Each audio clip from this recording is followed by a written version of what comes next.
चीज बांध के ऊपर ले गए कि एसी बांध कर ले गए कि अलमारी ले गए। हो सकता है इधर कानपुर वाले ले जाते हो तो बात दूसरी है। कौन मरने पर लेकर चले गया, सब छोड़ा तो यही है। और इतने लोग बैठे हैं, अगर बेटा नहीं भी पूछता है, बच्चे नहीं भी पूछते हैं, इसके बाद अगर कोई कह दे इनसे कि तुम्हारा बेटा तुमसे नहीं पूछता, तुम्हारी बहू तुम्हें नहीं पूछती, तुम्हारे रिश्तेदार तुमसे नहीं पूछते, तुम्हारे परिवार वाले तुम्हें नहीं पूछते, एक काम करो पूरी प्रॉपर्टी उठा के कहीं दान में दे दो, तो भी नहीं देगा।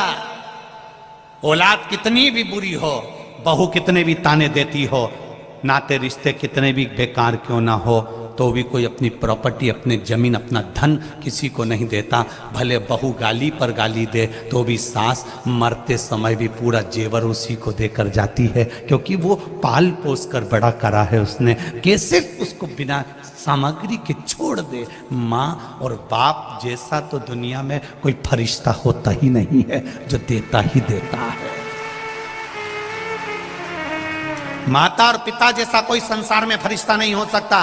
दुनिया में सबसे पहला अगर कोई परमात्मा है, दुनिया में सबसे पहला अगर कोई भगवान है, दुनिया में सबसे प्रथम अगर कोई परमात्मा है, तो वो मेरे माता पिता हैं, आपके माता पिता हैं, जिन्होंने कुछ आपसे लिया नहीं है, आपको जिंदगी भर दिया ही दिया है। रात भर जगती है, तुम्हारे ऊपर कम्बल उड़ाती रहती है, रात भर रोती है जब तुमको एक इंजेक्शन लग जाता है, तुम्हारे शरीर में कष्ट हो जाता है, तुम्हारी पढ़ाई के लिए, अच्छी एजुकेशन के लिए, तुम्हारी विद्या के लिए वो मायके तक नहीं जाती कि इसकी एग्जाम चल रही है, इसकी पढ़ाई चल रही है, मैं नहीं जाऊंगी, अभी इसको पढ़ाऊंगी और इसका एग्जाम है। वो अपना जीवन खुद खा रही है। इतने में बच्चे ने कह दिया मम्मी क्या खा रही हो, मुझे दो। एक ग्रास मुंह में गया था, इतने में पूरी प्लेट अपने बच्चे के हाथ में दे देती है। वो दुनिया में कोई दूसरा नहीं, परमात्मा ही हो सकता,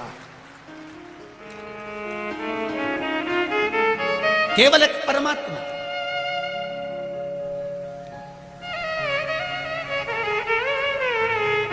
बस उनको किस समय पर किस चीज की जरूरत है, उस समय पर हमको अनुमोदन होना चाहिए। ऐसा नहीं कि श्रद्धा के टुकड़े हुए तो किसी को ऐसे ही मालूम पड़ गया। उस बाप के दिल में थोड़ी सी तड़प हुई होगी कि मेरी बेटी इतने दिन से फोन नहीं लगा रही है, बात नहीं कर रही है। बाप का हृदय, माँ का हृदय तड़पा और वो बाप जाकर मालूम करा, तब जाकर प्रशासन को भी मालूम पड़ा कि ऐसा हो गया। ये बाद में मालूम पड़े, उससे अच्छा है अपने बच्चों पर पहले ही संयम धीरे धीरे करना प्रारंभ करो, जिससे कोई दूसरी श्रद्धा के साथ में ऐसा ना हो जाए। अपना राम जी को अब पूछ रहे हैं, जब वो चले गए,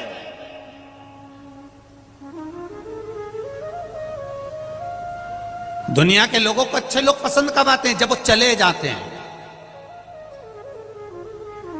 बहू सास को इतना लंबा पल्लू रखकर प्रणाम कब करती है? जब सास चली जाती है।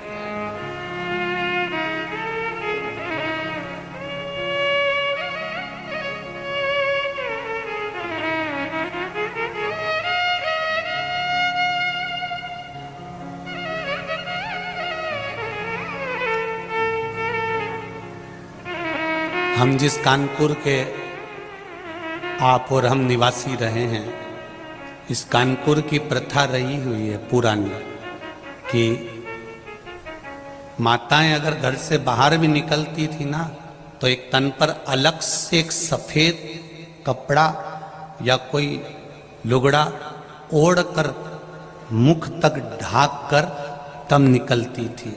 ये यहाँ की प्रथा रही हुई है। कितनी मर्यादा रही हुई है, जरा ध्यान दीजिए।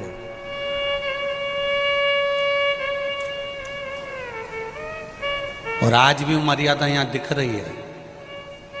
कई जगह हम कथा करने जाते हैं, लोगों का पल्लू यहां रखा रहता है, पर कानपुर मर्यादाओं को देख सकते हैं, यहां की मर्यादाएं झलकती है।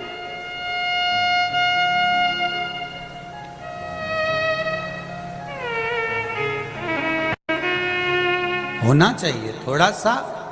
अपने जीवन का एक आनंद ही दूसरा है, सुख ही दूसरा है। करो,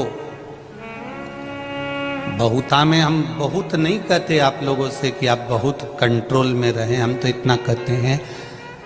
वो कोई कह रहा था आज के गुरुजी कि आज कोई कह रहा था वहीं पर सुबह सुबह के टाइम पर, गुरुजी अभी तो शिव पुराण की लहर चल रही है, एक तरफा सियोर वाला महाराज की शिव पुराण की लहर चल रही है। हमने कहा भाई लोगों को गलत फहमी है, ये शिव पुराण की लहर नहीं है, ये शिव पुराण की मेहर है,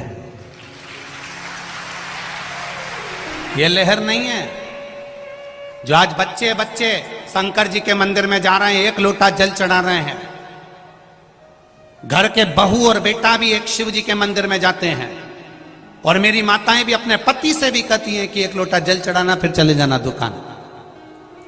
और कई पुरुषों को हमने देखा है दुकान जाते समय बोतल में पानी भरा हुआ है तो बोतल का पानी ही शिव जी को चढ़ाते हुए निकलते हुए चले जाते हैं। ये लहर नहीं है, ये मेहर है शंकर भगवान की। ये शिव जी ने आशीर्वाद दिया है शिव महापुराण के रूप में। ये भोलेनाथ जी ने तुम्हारा हस्त कमल पकड़ा है इस शिव पुराण के रूप में।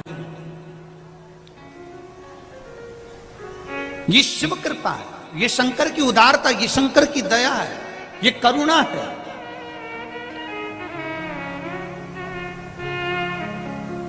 मेरे शिव को आडंबर प्रिय नहीं है, ये निश्चित है। शंकर भगवान को आडंबर से मतलब है ही नहीं। शिव जी, कई लोग बहुत सारा अगर तिलक लगा लें, बहुत लंबे बाल बना लें और बहुत आड़े टेढ़े वस्त्र पहन ले और सोचें कि हम भगवान को रिझा लें, हम भगवान के सही भगत हैं, तो ये भगवान कहते हैं मैं कपड़े से कभी प्रसन्न नहीं हुआ, कपड़े तो मेरे को प्रसन्नता लेते ही नहीं।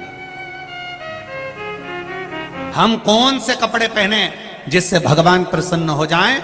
शिव पुराण कहती है कपड़ा बदलने की जरूरत नहीं, कलेजा बदलने की जरूरत है, भगवान प्रसन्न हो जाएंगे। आप दिल